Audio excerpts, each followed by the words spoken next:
Good morning, everyone, and a huge welcome to our May Includability Community Support Group. It's really lovely to see you all on this sweltering morning. It's so hot. But as ever, if this is your first time with us on an Includability CSG, then a huge welcome to the family. It's wonderful to have you with us this morning. And of course, to our brilliant returning community, it's just wonderful to be by your side as always. I'm delighted that we're joined this morning by the brilliant Emma Cowling, employee and self-employed benefits expert, the fabulous Hannah Kirtland, founder of Kirtland & Co. and TEDx speaker, and the amazing Katie Allen, confidence coach, trainer, and also TEDx speaker. Three fabulous guest speakers as your inspirational lineup to help inspire you on your journey in creating a healthier and a more inclusive workplace culture for your business. Our very own James Bravato will be supporting with any questions you might wish to pop into the chat feed during the CSG itself, as well as sharing links, upcoming news, events, and more for you across the next hour. And of course, if you're happy to do so, please do take a moment to introduce yourselves on the chat feed. This is your tribe. This is your community. So please tell us about your world. Tell us what you do. Share your upcoming events with us. And incredibly importantly, please let us know how we can support you. You are all now officially part of the Includability Collective, and you have the best community on the planet wrapped around you. So please let us know how we can help your business. You are so welcome to lean on us. It's what we're here for. And now, without further ado, I am delighted to introduce our first guest speaker, the wonderful Katie Allen, confidence coach, trainer, TEDx speaker, and host of the Speaking of Inclusion podcast. Katie, it is so lovely to see you as always, and the virtual floor is yours when you're ready. Oh, thank you so much, Dave. And yeah, good morning, everybody. How are we all doing in this heat? I've got to be honest, I've still got the curtains a little bit closed because it is just stifling, isn't it? So I think it's wonderful that we're making the time to get together and prioritize this. Now, again, this is my first time in this space, so I am delighted to be here. And what I would like to just have a little chat with you all today is about the fear of getting things wrong. So I am a confidence coach. I spend a lot of time working with people about this fear. And this is what I want to address today to give you some insight into maybe how you want to start about busting some of the beliefs that you might have about getting things wrong. So I want to begin with a little bit of interaction, if that is okay. So I would like to ask you to either just kind of drop something in the chat or use a reaction button, because I want to ask you all, please, how many of you would like to think of yourselves as a good person? So if you think that is true, maybe like give me a heart or a thumbs up or a something. Yeah, right? Exactly. Well, we'd like to think we're good people, right? So then with that in mind, how many of us would like to think of ourselves as a bad person? Yeah, exactly right. Thumbs down, boo to that one, right? Less inclined to step forward and go, oh, yes, me, I'm a terrible person. Yeah, put me in that camp, right? And this is something that I find really kind of intriguing, because we all have this narrative, don't we, that runs within us around like, I'm trying my best to be a good person. And we absolutely know we don't want to be in that bad person bucket. But one of the things that I tend to think about is like, how do we know? How do we know if we are indeed a good person or a bad person? And one of the things I think this comes down to is it's around the stories that we tell ourselves. So, kind of the stories and the internal narratives that we feel about whether we are indeed good or bad. And an example of this could be, so for example, it's hot. We know that. We've been talking about this for 3 days straight now. And I have been taking every opportunity to eat ice cream. I'm going to be honest. Every evening, I'm sat down with my chocolate fudge brownie. And last night, finished off the tub, glorious. But what I didn't do was I didn't go into my kitchen and put that tub into the regular household bin. I did not. I went to the sink, gave it a little rinse, popped it on the draining board, let it dry out, and I put it in my recycling bin, right? Good person. So this is a story that I'm creating about my actions and how I show up as a good person. But honestly, what does that even mean? Does that mean I'm a good person? No, it doesn't. All it means is that I've created this narrative around the behaviors that I think a good person would live up to. Now, would it make me a bad person if I'd have popped that into the regular bin? Probably not. I mean, you can frown at me and that's okay. It's not in the best interest of the environment, but it doesn't mean I'm a terrible human. It just means I might have forgotten, or my ADHD brain might have distracted me on the way to somewhere else, and it probably didn't even make it to a bin at all. So things go on. So what I want to think about here is, what are the stories that we are telling ourselves about whether we are indeed a good person or not? Because living in this binary kind of mindset and framework is one of the things that stops us from like stepping outside of our comfort zone. And it isn't even just this binary thinking about ourselves, because we're also thinking then about the judgment of everybody else, isn't it? Like even me telling you, like, I put my pot in the recycling bin, like I feel like I'm going to put this label on. If I'd have said to you, yeah, I never recycle, everything goes in the trash, it's all going out and it's all going to landfill. Like I'm going to be inviting your judgment for me on that, aren't I? And you're going to probably feel it if I'd said something like that. So we're not just managing the stories that we tell ourselves, we're managing the stories that we tell ourselves that other people are thinking about us as well. So then when we think about having difficult conversations, which is my kind of area of specialism, and living in that messy gray middle of conversations, this fear of getting things wrong, putting our foot in it, or maybe like not always having the right answer, this feeds into that narrative of good and bad, right and wrong, doesn't it? We're totally thinking of things in the binary, and it absolutely stops us from stepping outside of our comfort zone and being prepared to take a risk, just in case that perceived judgment becomes a real judgment. And I'll let you into a little story as well about my life, in that not a lot of people know this about me, but I spent 10 years working on oil refineries. So I used to work on catalyst industrial cleaning reactors, 30 meters in the air. And firstly, people don't expect that about me. But secondly, in that environment, as I'm sure you can imagine, as a woman working in that environment, it's a little bit character building, right? It wasn't the best for me. And I was absolutely committed when I moved into kind of management positions and into leadership positions from that point on, that I was going to do everything I could to make my team as diverse and as inclusive as possible, because I could see what was going on around me and I knew the things that I wanted to change.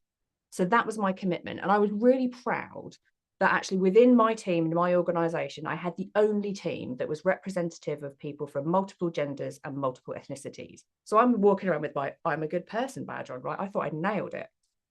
The trouble was, I still had the fear. I was still trying to live up to the expectations of being a good person. And what that meant was, I wasn't having some of the conversations that I should have been having if I was going to step outside my comfort zone and be the kind of leader I wanted to be. And that was conversations such as, what was it like for the Black and brown men that reported into me, a white woman, in that environment, knowing that they were also still representative of the only within our entire organization. And the reason I wasn't having that conversation was because I was scared. I was scared I wouldn't say the right thing. I was scared I might ask the wrong question or say the wrong thing. And I was scared that I could be labeled a racist. And it made that me not want to step out of my comfort zone and even begin those conversations. But because I was then protecting myself, all I was really doing was feeding into kind of my own ego and my own comfort. And I wasn't really acting in the best interest of the people within my team, even though I had taken the steps to try and bring him into the business and into a team that I was claiming was an inclusive team. So for me, having this conversation around fear and the way that we show up is so important, because we need to start smashing that kind of binary thinking and learn to play in that messy gray middle. Because from my perspective, getting things wrong doesn't need to be the end of the conversation. It can be the start. And for me, that is so, so important, because we know that's where our growth happens. We know that that's where our learning happens. So this is kind of my invitation for you today, is to think about, how can you start to think about ditching that binary thinking? Where can you step into your power and kind of play in that messy gray middle and step out of your side of your comfort zone little by little? I want to think about things such as like defensiveness. How can we, when we feel that, and I get this, I feel this defensiveness rising where I think I might have done something wrong. And believe me, even working in this space, I know that you cannot know everything about every single combination of identity characteristics that any other human has, right? Not going to happen. So we still are treading carefully. So when I feel like I'm entering into a space and I can feel my defensiveness rising, where maybe I'm getting a bit of feedback or someone's helping me with my own learning, how can I keep a hold of that defensiveness and turn that into curiosity, and just think about, well, this is me expanding my frame of reference. I'm learning something new. You know, how can I stop thinking about my judgment of others and other people's judgment of myself and shift to a place of compassion and understanding and trying to get to know someone who is different than me and their viewpoints. And I know in society today that's even more challenging sometimes than it has ever been before. But holding that space of compassion to just understand where another human is coming from can really help us play in that messy grey middle just a little bit more easily. And then finally, how can we move from that place of division to a place of connection where we really are finding some things that we do have in common with other people, where we can see where someone's coming from, where we can listen like we're wrong. We don't always have to agree with people, but just understanding, okay, where are you coming from? How can I create a connection with you so that we can create the kind of outcome that works for what we're trying to achieve in our organization? So to wrap things up, really, this is my invitation to you. Like, how are you rethinking some of the stories that you're playing in your own minds and in your own hearts about who you are and how you show up? And how is that getting in the way of who you really want to be?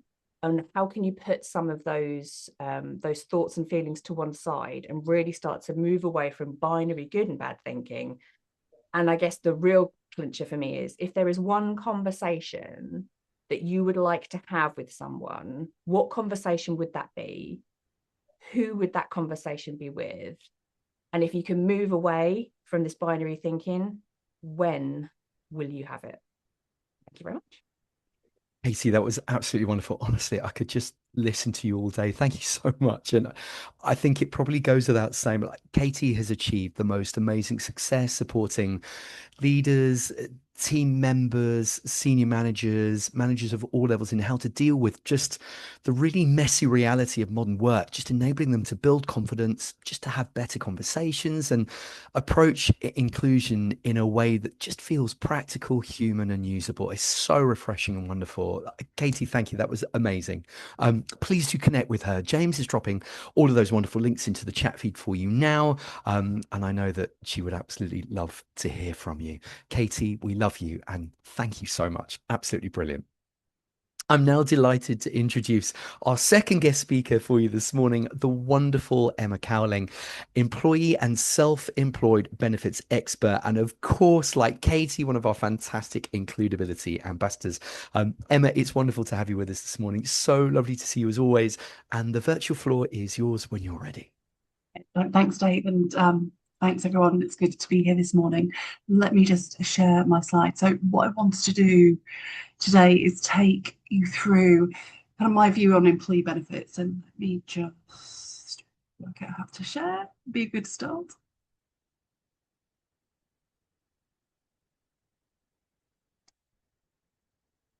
So can you see my screen? Yes, I can present on here. Excellent. So I've worked in employee benefits for over 20 years, so working with a variety of organisations from startups to large global organisations like Apple.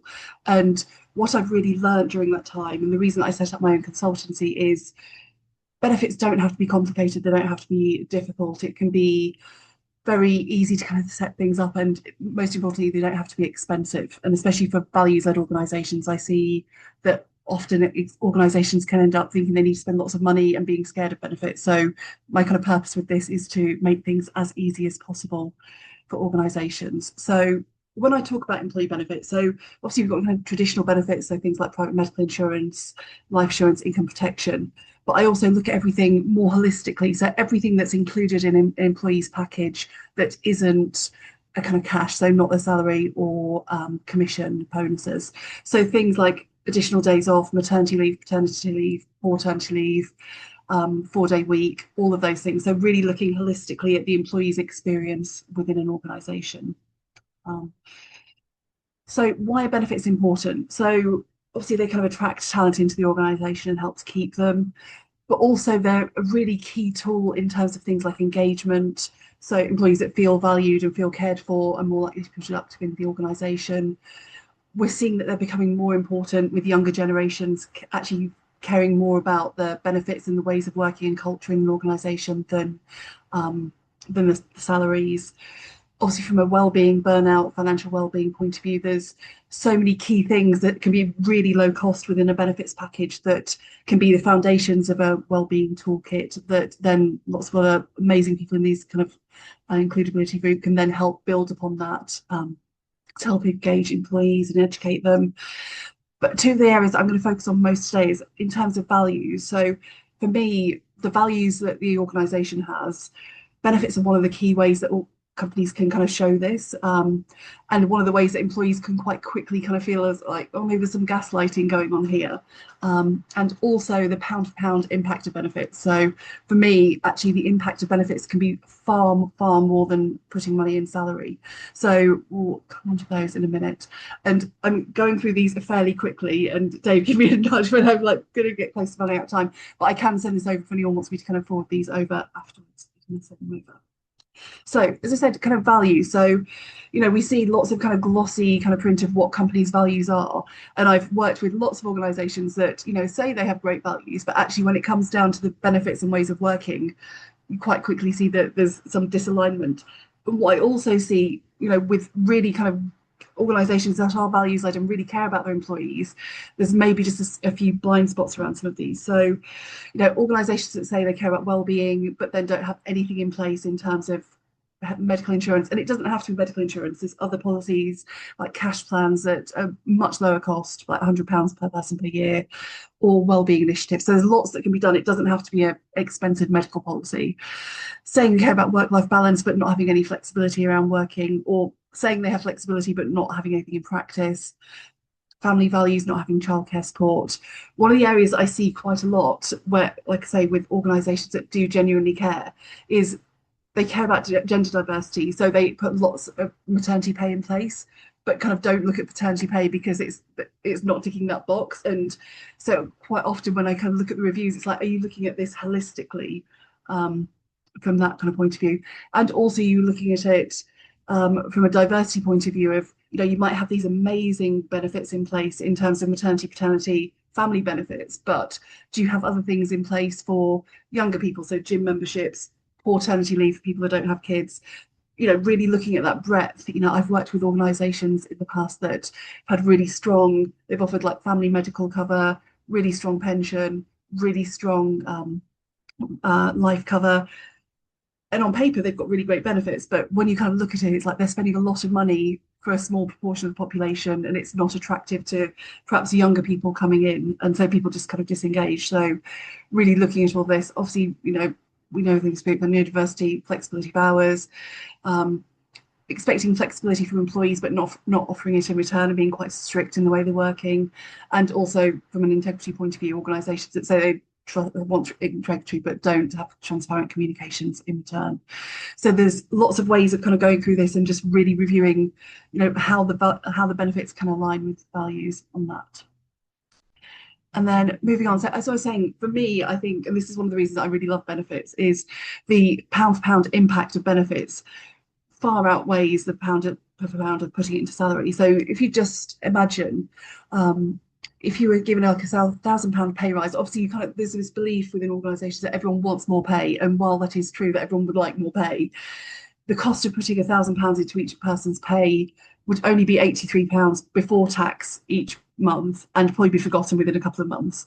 Whereas putting £100 into benefit could give people money back towards their healthcare costs, provide mental health support, give them discounts and financial well-being. And actually, just by spending that £1,000, or that £100 rather, if you do that properly, that can give over £1,000 worth of benefits to employees, well over that, and make them feel more in control of their lives and more cared for, and increase productivity. So while, you know, employees may feel that they, you know, would prefer the £1,000, the £100 can have far more impact. And I think we can see this ourselves with the organisations we work for, of when I've done focus groups and one-on-one questionnaires with employees, they've said that actually they know that they're being £1,000, £5,000, £10,000, even sometimes £15,000 underpaid from what they could get from a competitor.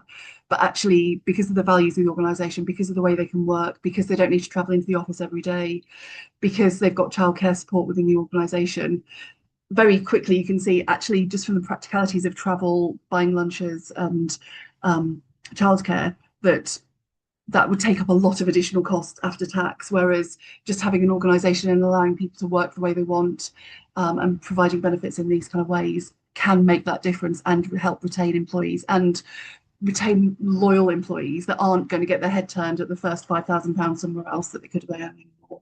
So obviously salary is really important, but there are ways, especially for values-led organisations that may not have a huge budget to spend on salaries, ways of doing things that can really show employees that you care. So communication. So this is the one that I see the most when I go into organisations. So even organisations that have really, really strong benefits in place already, if they're not communicating them properly, they kind of fall flat with employees, or they're not quite landing the way the company think they should. So when I talk about employee benefits to employees, it's really important to kind of get emotional and talk about them on a personal level. So things like medical insurance, if you offer medical insurance, that helps them, the employee or their family member, get treatment quicker. If you offer pension or higher levels of pension, it helps them get the future that they want. Life cover gives them peace of mind. Sick pay helps them pay the bills when they can't work. Maternity and paternity, it's financial freedom to start a family, and gym membership where they possibly couldn't afford to join a gym or take care of themselves. So really talking about it in these terms, you really start to see employees react differently, from rather than being like, oh, this is boring. Pension isn't that exciting. It's quite difficult to get people excited about it. But when you talk about it in this way and start to talk about it on a personal level, people really start to get engaged. So like I say, it's not even necessarily about spending more on the benefits. It's about spending wisely and communicating them effectively. So I'll just run through this quickly, but the kind of risks of not reviewing what you've got in place is, from a cost point of view, the premiums are going up year on year on year. So there's definitely lots of things to kind of do around the cost. If you don't have things like life assurance in place or sick cover, then that can obviously be a risk to the business. If someone were to pass away and there was no cover in place, what would it, especially a values-led organisation, what would you do about that? Would you feel that you needed to kind of pay out of pocket? And then it's kind of boring, administration and compliance, and the kind of cost of not acting on those.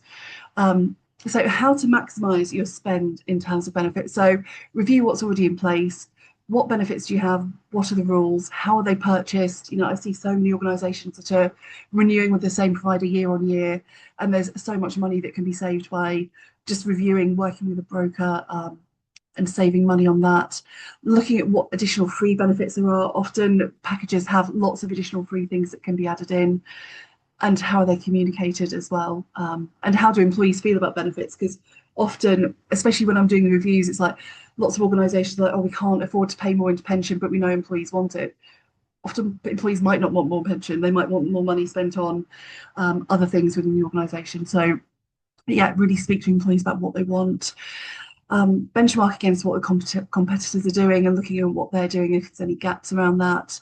And then looking at the strategy around that. So what do other organisations offer? What do you want to offer? What are your values? And aligning all of that together, and then really kind of strongly communicating what you've got in place around that, and telling those stories. Some quick wins just in terms of how you can kind of save money and promote your benefits. So always negotiate on your renewals and start early. Always give yourself at least 2-3 months out from renewals. What you'll find is providers often won't send the renewal terms until 1 month out, by which time it's too late. So I would say always work with a broker. I've got some amazing brokers that I work with that are not kind of your typical kind of insurance guys. Start early, 3 or 4 months out, and really review what you've got in place. Look at low cost benefits like health cash plans, cycle to work, holiday purchase, which is a really good one as well. Communicate, utilise free benefits. So there's things like employee assistance programs, virtual GPs, and communicate about those as well, because they're the ones that people can use all the time. And also check to see who's covered, because what we often see is people are not taking off cover, so you're paying premiums well after people have left the organisation. So check that. Quickly, just kind of as an employee, so if you're working for an organisation, these are my kind of top tips that I always kind of bug my friends with when I'm out with them. Check to see what you've got under your medical insurance. Check to see if you've got a health cash plan. They give you money back towards things like dental, optical, physio. So it's really worth checking to see if you've got those in place and using them. And any claims that you've had in the last few months may be able to be backdated if you've got receipts, so check that out as well.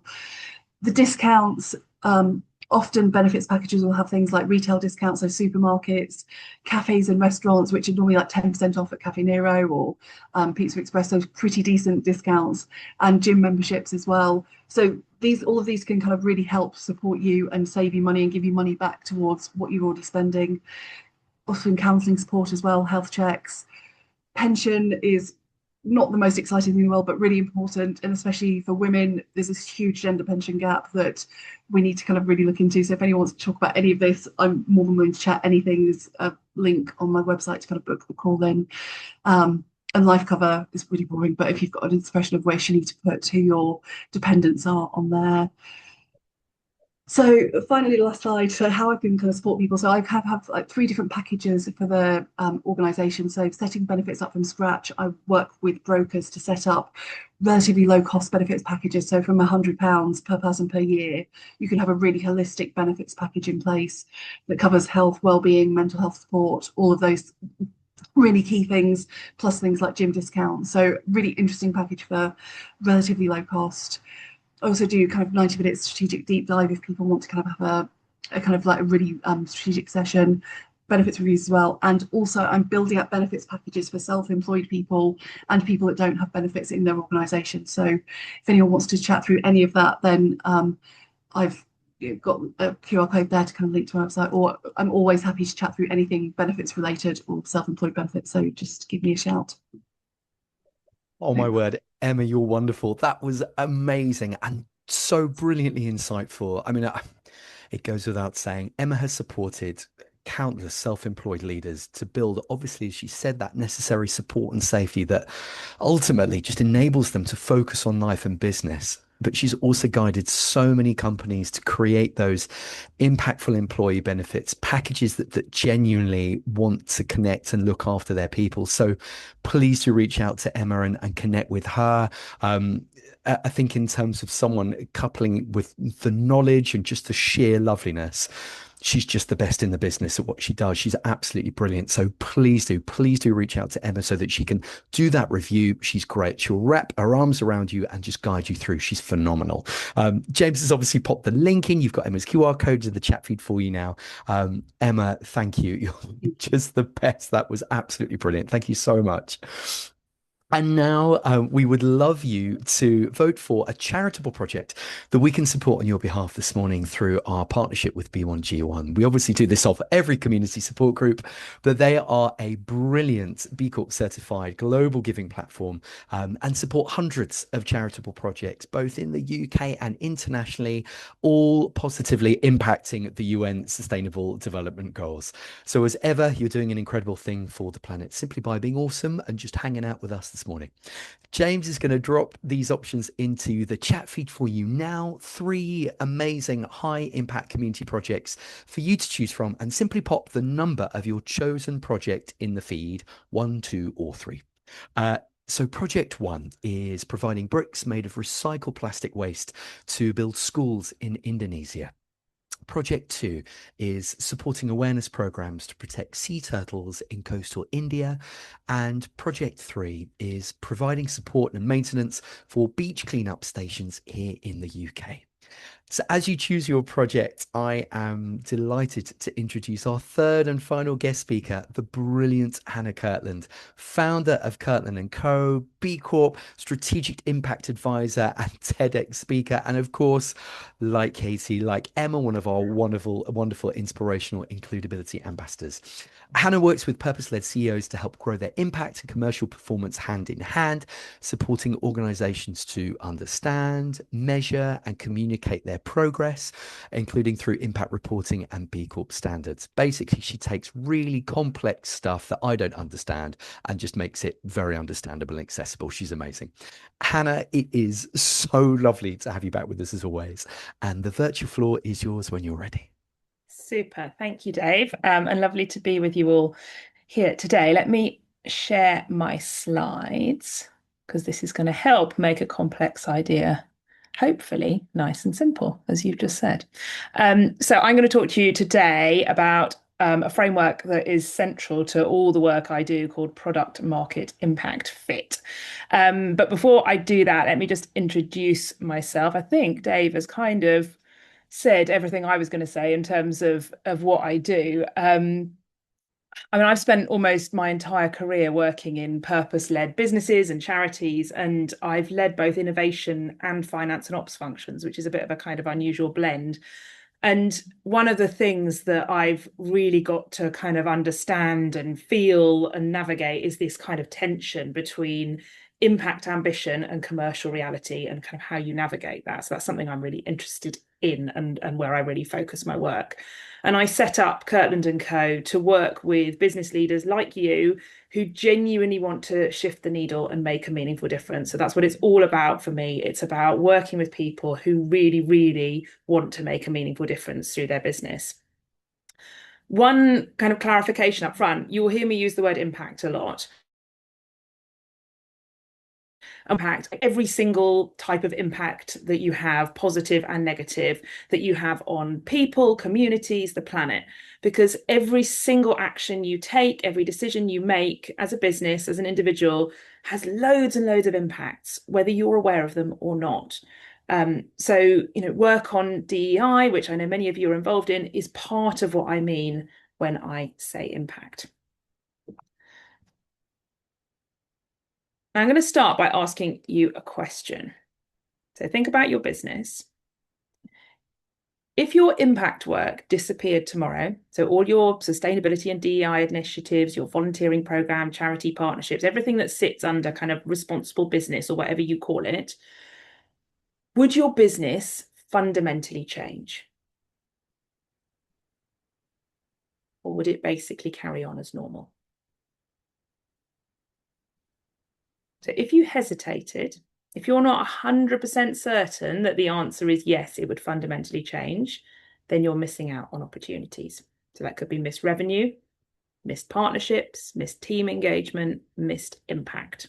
And the good news is that I'm going to show you what you can do to close that gap.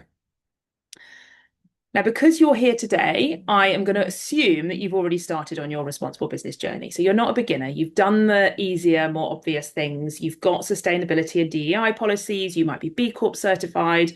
Your leadership team genuinely cares about impact. But maybe you've got this kind of nagging feeling, a sense that you're missing something bigger. Maybe that the pieces don't quite fit together the way that they should. And when I ask people what that actually feels like day to day, these are the sorts of things they tell me.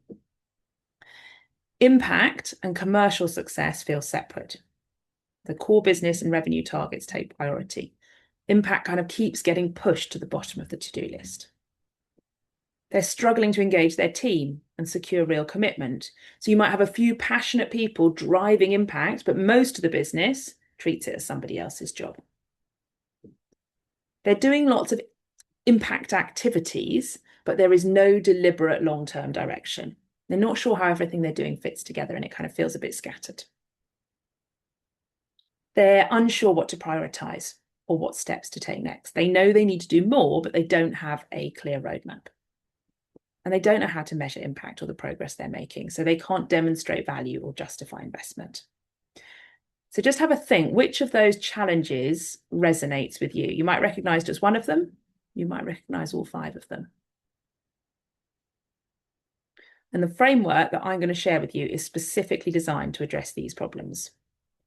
And you might be surprised to hear that this work almost always uncovers new commercial opportunities. So whilst we're coming at it from an impact perspective, pretty much every time I'm working with somebody and taking them through this framework, they discover maybe new revenue streams, partnership opportunities they hadn't spotted before, or maybe competitive advantages that they hadn't leveraged. So when you do this work, you go from feeling maybe a bit uncertain, a bit scattered, to having this kind of level of clarity. And this one-page summary from Fairphone is one of my absolute favourite examples. I really love how clearly they articulate their entire business mission and strategy on one page. Now, their ambition has always been to create more ethical electronics without compromising on quality.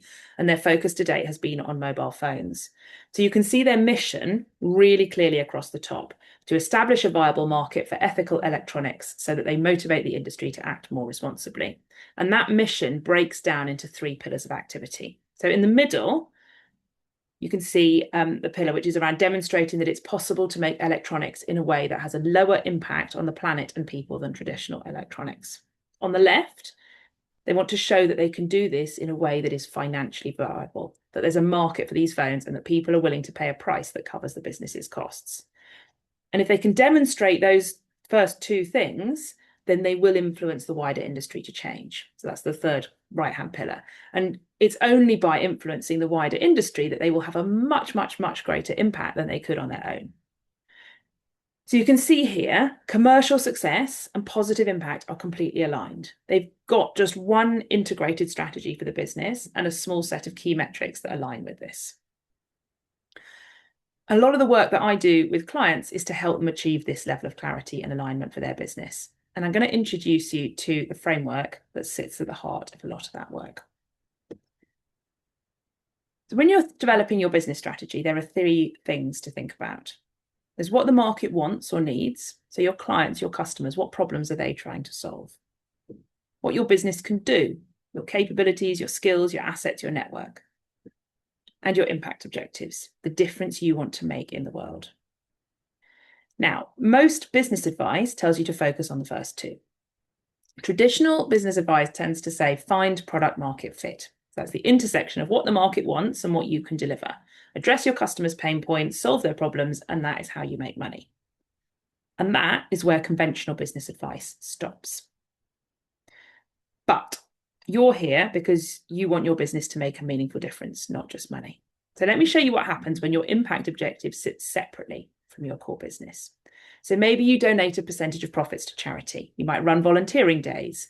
You might have good sustainability or DEI policies, but the impact of these is constrained because your core business, the thing that's making you money, demands the greatest investment of time, energy, and resources.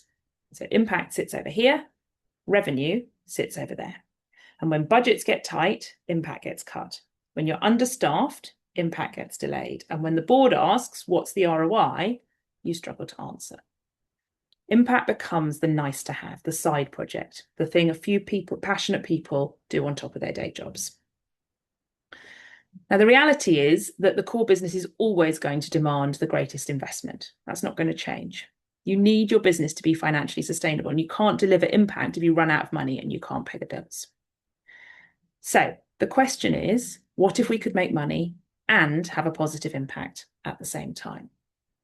What if you found the intersection of all three circles? What if you embedded positive impact into your products, your services, your business model? Then you don't just have product market fit, you have product market impact fit. And when you achieve this, making money and creating impact are aligned. The tension dissolves. You've got one shared set of objectives for the entire business, and everyone can understand how their work contributes to both commercial success and positive impact. And this might be a bit surprising, you deliver impact at much greater scale because you will be drawing on all your skills, all your networks, all your assets, all your time to address the problem. You're not trying to do impact on the side with leftover resources. You're building a business where the main thing you do, the thing that makes you money, is also the thing that creates impact. And that is when you know you've found product market impact fit.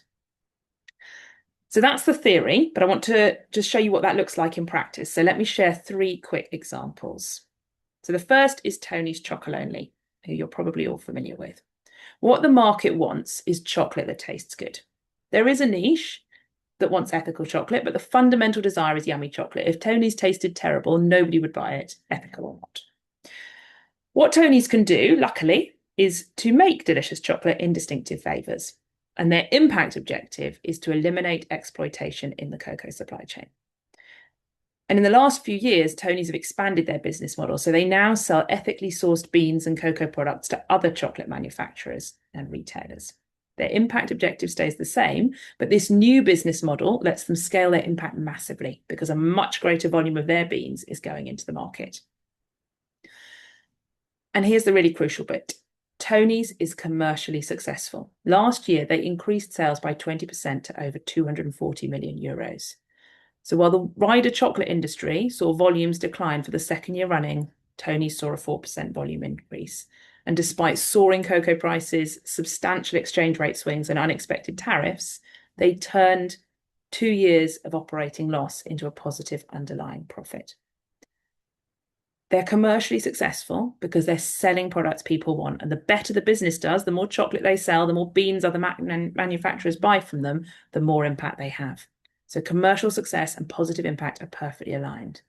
And that is product market impact fit. Now, you might be thinking, well, this is great for a product business, but mine is a service business. So how does that apply to me?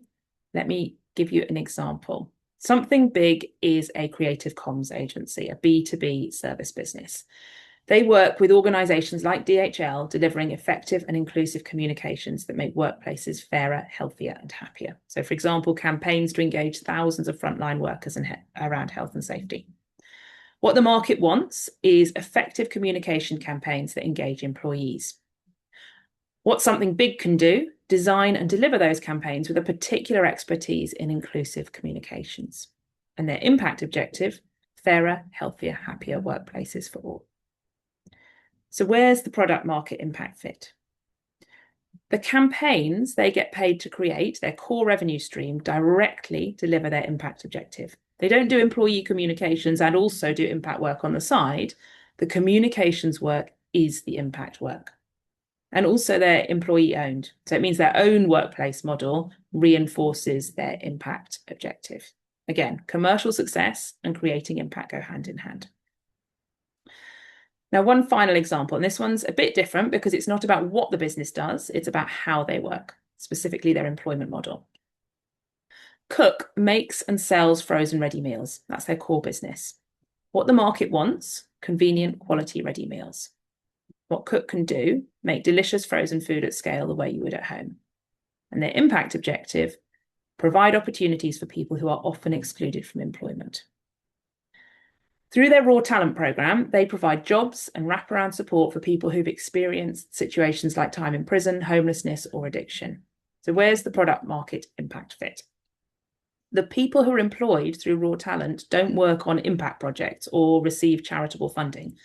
They work in Cook's core operations, making the food that generates revenue.